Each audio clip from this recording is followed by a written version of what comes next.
Hey, this is Rebecca Westman, and you're listening to the Wedding Collective podcast. I'm a Canadian wedding photographer based on the border of Alberta and Saskatchewan. Hey, Lloydminster!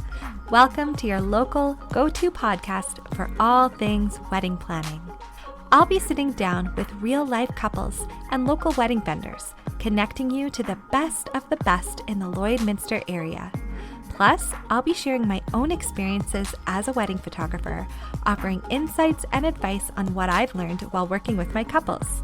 So, whether you're sipping coffee with your wedding planning checklist or just daydreaming about your perfect day, this podcast is your new best friend.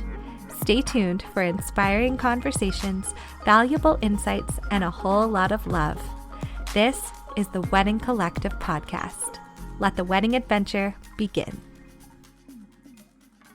Hello and welcome back to the Wedding Collective podcast. I'm your host, Rebecca Westman, and today we're diving into a topic that's usually exciting, but sometimes daunting: choosing your bridal party. Every other week, I've been recording Wedding 101 episodes. They are short, they are sweet, and they are full of tips for you and your planning process. So far, we've covered budgeting for your wedding, dress shopping, choosing your venue, and there are so much more to come, so be sure to check those ones out if you haven't yet already. Like I said, today we're talking all about choosing your wedding party, so let's dive right in. So I guess let's start by reflecting on personal connections and relationships. Your bridal party should consist of those who have been with you through thick and thin, who have celebrated your successes and supported you through challenges. Think about the friends and family members who have played significant roles in your life and who you can't imagine getting married without them by your side.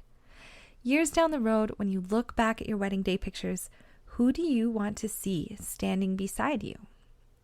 On the same note, you shouldn't feel pressured to have someone up there with you that you don't necessarily want. This often can be an issue when it comes to family members.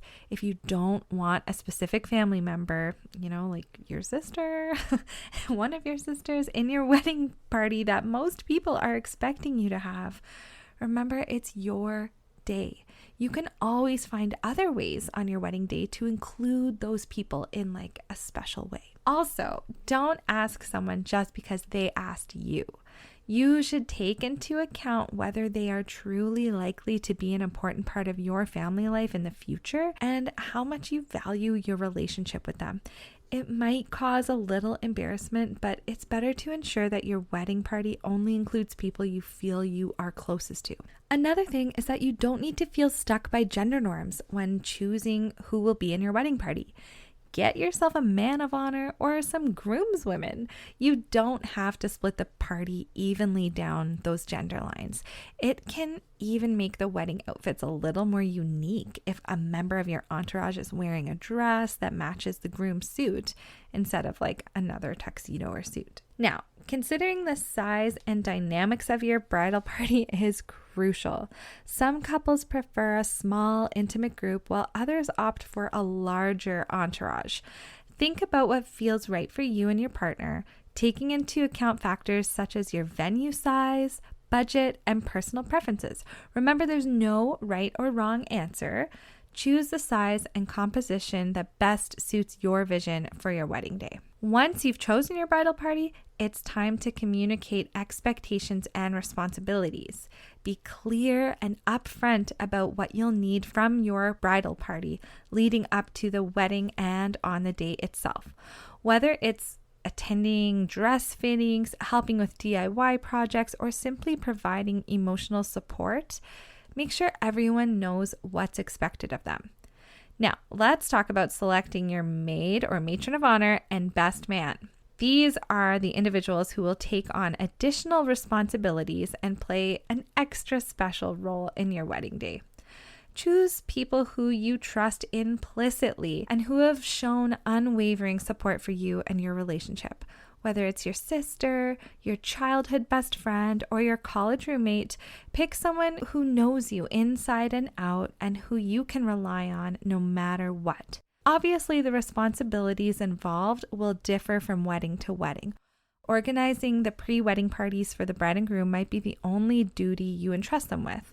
If you're not expecting your bridesmaids and groomsmen to be too involved with things, then you don't really need to worry about it. However, if they have responsibilities to take care of, you might want to choose someone who will be reliable with anything that they are in charge of.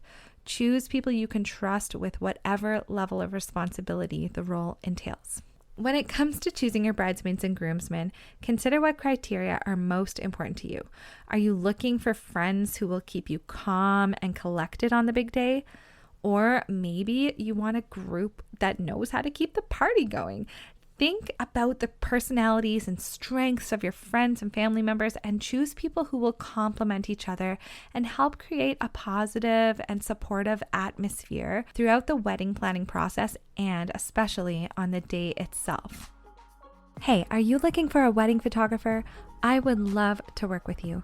Right now, I'm booking mostly into 2025, but I still have a couple of spots that I can squeeze in for 2024.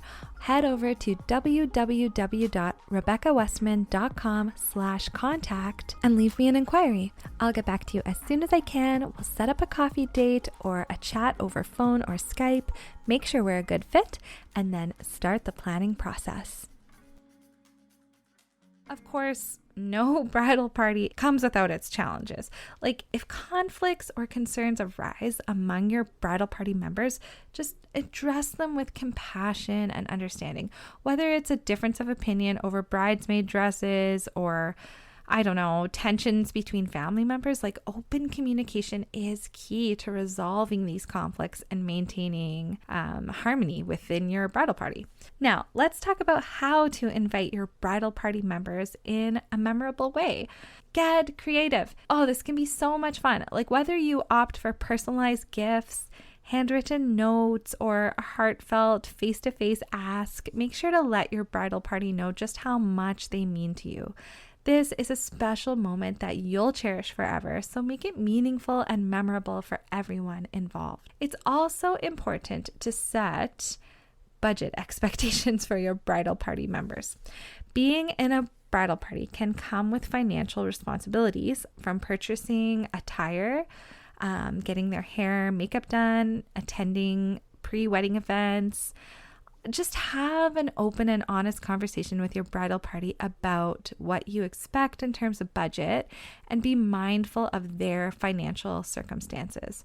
Remember, it's not always about that price tag. It's about celebrating your love and commitment surrounded by the people who mean the most to you. So don't make it harder on them is what I mean, but make those expectations clear. Last but certainly not least, don't forget to express gratitude to your bridal party for their love and support. Whether it's a heartfelt thank you note, a special gift, or a public toast on your wedding day, let your bridal party know just how much you appreciate everything they've done to make your day extra special. After all, they're the ones who will be by your side, helping you create these memories that will last a lifetime.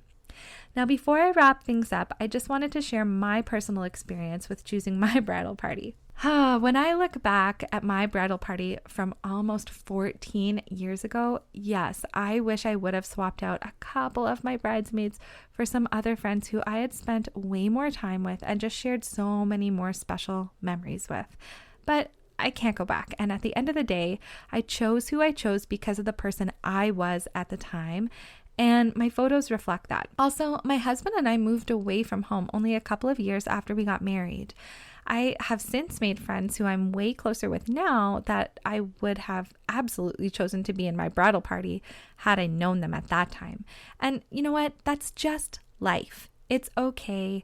You need to do what feels right for you at the time. And maybe it won't be perfect. Maybe one day you'll end up like me and wish you could go back and make some little changes. But like I said, it's just a reflection of who you were close to and who you were at the time. And that's okay. Well, that's all for today's episode of the Wedding Collective podcast. I hope you found these tips helpful as you navigate the process of choosing your bridal party. If you did find this episode helpful, please share it with your friends and family who are getting married soon, or simply share it to your stories on Instagram and tag me. Thanks for tuning in, and until next time, happy planning.